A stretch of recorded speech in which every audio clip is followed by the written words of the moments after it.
The Best Nest by P.D. Eastman. Mr. Bird was happy. He was so happy he had to sing. This was Mr. Bird's song. I love my house, I love my nest. In all the world, my nest is best. Then Mrs. Bird came out of the house. It's not the best nest, she said. I'm tired of this old place, said Mrs. Bird. I hate it. Let's look for a new place right now. So they left the old place to look for a new one.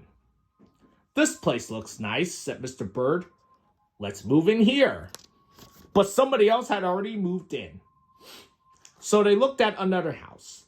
This one looks nice, said Mr. Bird. And there's nobody in it.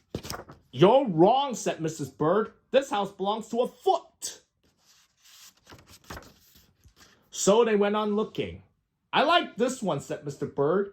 It has a pretty red flag on the roof. I always wanted a house with a flag, said Mrs. Bird. Maybe this place will be all right. But it was not all right. I guess I made a mistake, said Mr. Bird. You made too many mistakes, said Mrs. Bird. I'm going to pick the next house. And here it is, right here. They flew in. They looked around. Isn't it too big? Asked Mr. Bird. I like this big place, said Mrs. Bird. This is the place to build our new nest. They went right to work. They needed many things to build their nest. First, they got some hay. They got some soda straws and broom straws. They got some sweater string. They got some stocking string and mattress stuffing. They got some horsehair. They got some man hair.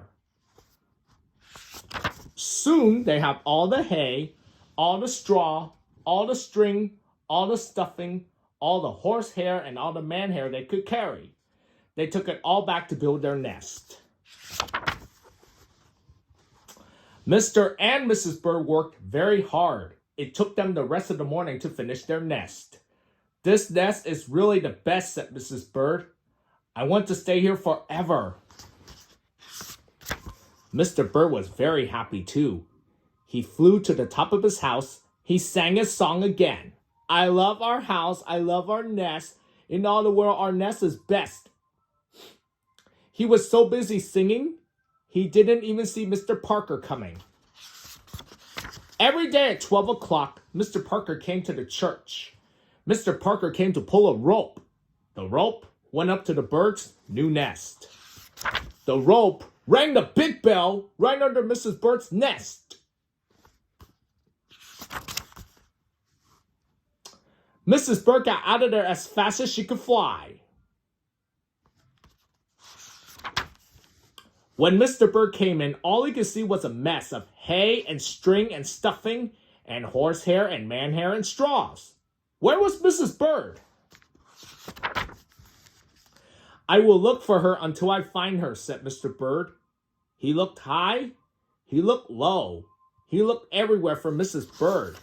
He looked down into a chimney. But Mrs. Bird wasn't there. He looked down into a water barrel. But Mrs. Bird wasn't there.